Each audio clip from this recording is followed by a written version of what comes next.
Olá, gente, muito bom dia! Hoje, segunda-feira, 3 de fevereiro, está iniciando mais um TV Mar News, às 8 horas e 32 minutos. A você que está acompanhando aqui a programação da TV Mar, muito obrigada pela sua audiência. Olha só, e para você que está acompanhando a nossa programação, precisa sair de casa, mas não quer perder nada do que está acontecendo aqui, não tem problema algum, a TV Mar está na palma da tua mão. É só você baixar o aplicativo da TV Mar no teu celular ou também acompanhar a gente através do portal Gazeta Web. Acesse lá, é o www.gazetaweb.com e você vai ficar antenado em tudo que está acontecendo, além, é claro, de se manter muito bem informado. A gente também está presente nas redes sociais, então segue a gente lá no Instagram, também no Facebook e acessa o nosso canal também lá no YouTube. Lá você vai poder ver e rever todas as nossas matérias, as nossas entrevistas, as matérias especiais também que a gente tem preparado aqui para vocês, tá? Olha só, é claro que a gente inicia sempre amanhã falando sobre os principais acontecimentos aqui do nosso estado através da Gazeta Digital. A gente vai dar então um pulinho aqui na Gazeta Digital para ver o que foi que aconteceu, o que deu matéria, manchete na Gazeta Digital. MP de Contas investiga gastos de Renan Filho com propaganda. Além disso, a gente também tem aqui transporte de luxo. Vice-governador usa helicóptero da SSP para ir à cavalgada em Pernambuco. Origem misteriosa a quem pertence 1,5 milhão que foi apreendido com ex-comandante.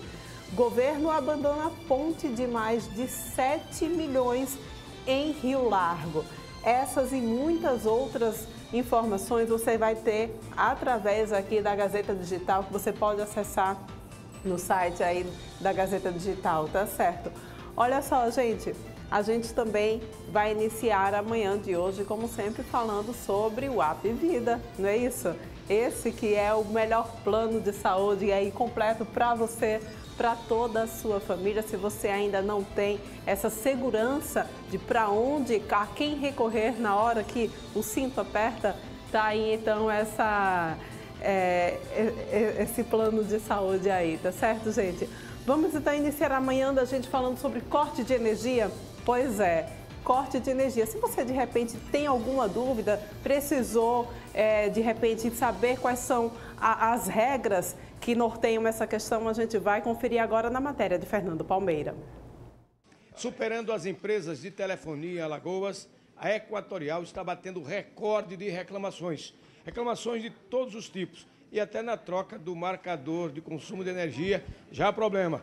A comunidade do Benedito Bentes já está preparando manifestações, fechando a rua para dizer não a esse tipo de comportamento e de tratamento com o consumidor aqui em Maceió.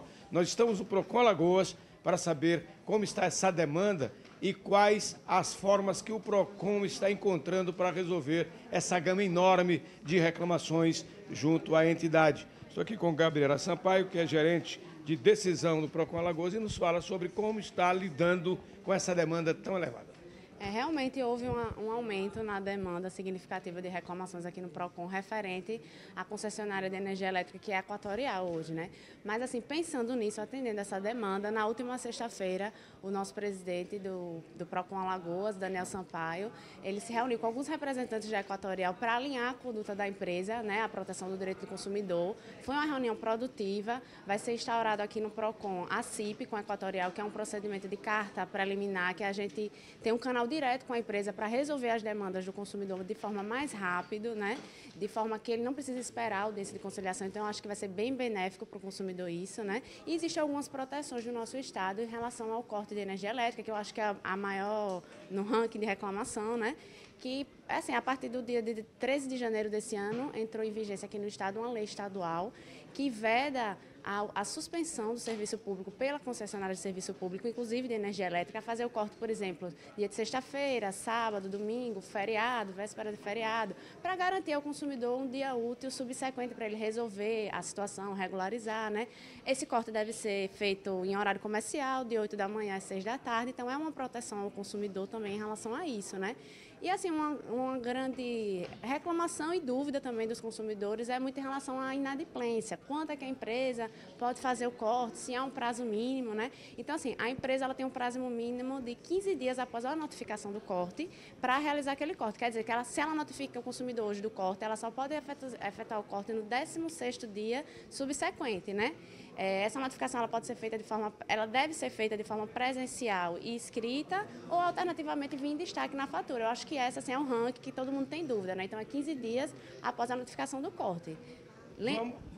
Lembrando que se ela não fizer essa notificação dentro de 90 dias do vencimento da fatura, ela não pode mais realizar o corte em relação àquela fatura inadimplente, né? Ela pode continuar cobrando administrativamente, judicialmente, mas não pode efetivar o corte por conta disso. Então, desmistificando, 90 dias é o prazo máximo, mas tem que haver, quando nada, as notificações, os avisos de contas atrasadas. Exatamente. 90 dias para ele fazer essa notificação, senão ele não pode mais cortar, né? Da notificação do corte, a empresa ela tem que dar o prazo mínimo de 15 dias para efetivar aquele corte, né? Então, no 16º dia que ela pode realizar o corte. Mas o consumidor tem que ser notificado de que há um débito e que vai ser suspenso aquele fornecimento, obedecendo aquelas regras de data, de horário, né? Que a gente falou anteriormente. Com relação aos valores cobrados, um outro detalhe, vem contas que vêm para o mês seguinte, ainda não, talvez, computado o consumo.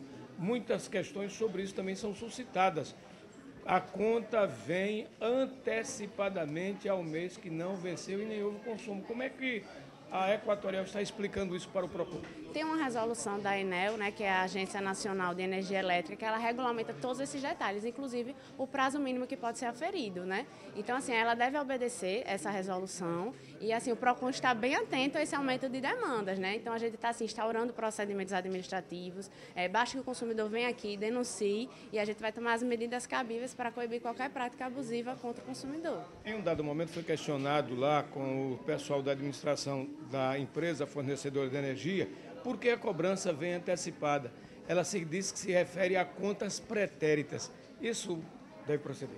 Deve ser o retroativo, né? O que está havendo uma grande dúvida do consumidor é a troca dos medidores, né? Realmente, segundo essa resolução da ANEEL, se realmente for constatada que há uma provável deficiência no medidor, uma clandestinidade, alguma coisa desse tipo, a empresa é autorizada a trocar e aí ela pode cobrar esse retroativo de até 36 meses. Mas essa avaliação técnica ela é feita dentro dos padrões ditos pela ANEEL, não pode ser feita de qualquer maneira, né? Então tem uma série de regras que ela deve obedecer, mas realmente pode ser feita e pode ser cobrado esse retroativo, né?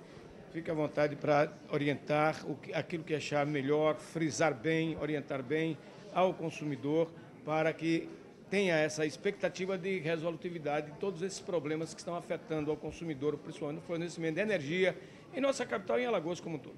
Bem, o PROCON, a gente se reuniu realmente com a Equatorial, alinhamos algumas coisas na última sexta-feira.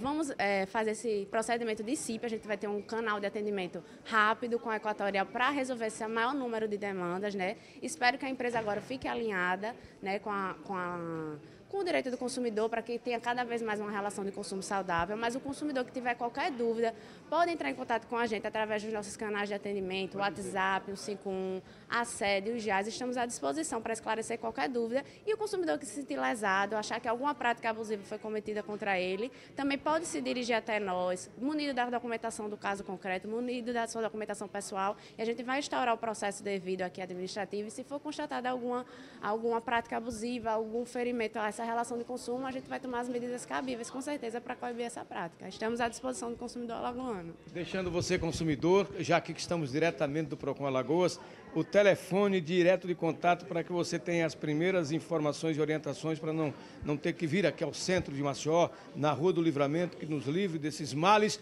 é 151. Repetindo o telefone 3 dígitos do PROCON Alagoas. 151. Antes de vir aqui, bata esse fio, porque quem sabe você tenha toda a orientação importante para que você tenha a resolução de todos esses problemas que são aí recordistas de reclamação junto ao PROCON, que é a demanda aí da fornecedora de energia elétrica Equatorial. Aqui do PROCON Alagoas, da Rua do Livramento, no centro da capital alagoana, o senador Mendonça, Fernando Palmeira, com as imagens de Chico Nogueira para a TV Mar da organização, Ardon de Melo, no canal 25 da NET. Então ficam aí as dicas, né? Esse alerta para você que está em casa acompanhando a nossa programação aqui da TV Mar. O que fazer, como proceder diante de corte de energia. Olha só, gente, agora a gente vai conversar sobre mamografia, um assunto muito sério, que nesse mês agora de fevereiro é comemorado o dia da mamografia, agora no dia 5 de fevereiro. E por que esse dia foi instituído? Exatamente para fazer um alerta para as mulheres da preciosidade que é esse exame na vida das mulheres, né? Isso a gente conversa agora com Luciana França, ela que é radiologista, está aqui no estúdio com a gente para falar sobre isso. Então, na realidade, esse exame ele veio de fato como um presente na vida das mulheres, principalmente das mulheres, porque é um forte aliado da prevenção do câncer de mama, não é isso? Muito bom dia para você, Luciana. Bom dia, Porlane. De fato, a mamografia é um excelente exame para rastreamento de câncer de mama. É um exame capaz de reduzir mortalidade pelo câncer de mama. Então, aquelas mulheres que fazem o rastreamento mamográfico anual, se elas vierem a ter câncer de mama, a tendência é que a taxa de mortalidade seja menor. E por que isso acontece? Porque essas pacientes, em geral, vão ter o diagnóstico mais precoce, então a chance de cura é bem maior. Pois é, e quando a gente fala sobre esse diagnóstico, a gente sempre diz, é necessário que você faça o diagnóstico precoce. A partir de que idade a mulher deve começar a fazer a mamografia? A população em geral, a gente orienta que faça a mamografia a partir dos 40 anos anualmente, tá? Então, completou 40 anos, vai ao seu médico para ser solicitada a mamografia, né? Ele vai fazer o exame clínico das mamas e depois vai solicitar a mamografia. Se a paciente tem história familiar, ela tem alguma síndrome genética, por exemplo, que aumente o risco para câncer de mama, nesses casos específicos pode ser necessário fazer a mamografia antes dos 40. Mais ou menos em que faixa etária, então? Isso aí vai depender muito da situação clínica da paciente. Então, existe uma máxima que a gente vai utilizar 10 anos antes do caso mais jovem. Então, se alguém na sua família teve câncer de mama com 40 anos, pode ser solicitada a mamografia a partir dos 30 anos, tá certo? Mas isso aí vai ser individualizado pelo médico da paciente. Luciana, há todo um trabalho integrado que é necessário ser feito, né? É claro que não é só a mamografia. Antes disso, a mulher também precisa se tocar em casa. Antes disso, ela também precisa passar pelo médico para que o próprio médico, então, prescreva a mamografia. Então, é necessário que a mulher esteja atenta a toda essa rede de cuidados precoces, vamos dizer assim. Sim. Eu sempre oriento as minhas pacientes que façam o autoexame. E uma coisa que eu ouço muito é assim, não consigo. Eu acho que eu encontro nódulo em todo lugar. Isso é natural, né? Quando você começa a fazer uma coisa, no começo ela soa difícil, parece que você nunca vai conseguir. Mas a ideia é justamente se tocar e se conhecer. Se você faz o autoexame todo mês, você vai conhecer a sua mama. E se eventualmente aparecer alguma coisa diferente, você vai identificar logo cedo. Tá? Qual o período melhor para se fazer o autoexame? As mulheres que ainda menstruam, o ideal é fazer logo após a menstruação, porque aí a mama está um pouco menos dolorida. Tá? Se faz antes, em geral a mama está dolorida, está um pouco mais inchada, digamos assim, e a paciente pode ter um pouco mais de dificuldade. E aquelas mulheres que já pararam de menstruar, o ideal é que elas escolham um período do mês. Então, todo dia 5, por exemplo, ela vai fazer o autoexame. Tá? Escolher Muito um mês. bem. E aí fez o autoexame, de repente é necessário então fazer a mamografia. E aí vem alguns mitos também, né, que acabam fazendo com que as mulheres procurem cada vez menos a questão da mamografia. Por exemplo, as mulheres que têm os seios pequenos. Muitas mulheres dizem, meu seio é muito pequeno, não vou fazer mamografia porque é mais doloroso, ou de repente não dá nem para encontrar porque o seio é tão pequeno. É verdade? Não tem problema, tá? O tamanho do seio não baliza a dor que a paciente vai sentir na mamografia. Algumas pacientes sentem um desconforto um pouco maior, mas isso é muito individual, tá? Depende da fase do mês também, se está perto do período menstrual em geral é um pouco mais doloroso e algumas mulheres têm uma sensibilidade maior, mas isso não está diretamente relacionado com o volume das mamas. A gente precisa lembrar até que dá para fazer mamografia em homem, então o tamanho da mama não vai impedir que a gente faça. E esse exame, é claro, ele é feito através de radiação. É um tipo de radiação que realmente vai prejudicar a saúde da mulher? A radiação utilizada na mamografia é um raio-x. E se ele for usado de forma racional, não tem problema, tá? A exposição, a dose de radiação de uma mamografia normal é igual a 3 meses de exposição ambiental. Você andar 3 meses na rua, então não tem problema. Claro que a gente não vai ficar fazendo mamografia mês sim, mês não. Aí sim seria uma radiação danosa para a paciente. E como é que é feito esse diagnóstico através da mamografia? Como é que funciona o exame para que a gente possa entender a importância dele nesse diagnóstico precoce do câncer de mama? A mamografia é um exame de raio-x, a gente comprime a mama da paciente entre duas pás e aí é emitido um feixe de raio-x. E isso vai gerar as imagens que o radiologista vai ler, né, que o médico radiologista vai ler. E o que é que a gente pode encontrar? A gente pode encontrar nódulos pequenos ou grandes, dependendo, calcificações, que em geral as calcificações são marcadores de doença inicial. Então, quando a gente encontra um grupo de calcificações pequeno, suspeito, em geral aquilo ali é um tumor que ainda não é considerado invasivo, os tratamentos são menores de uma maneira geral e tem uma chance de cura maior.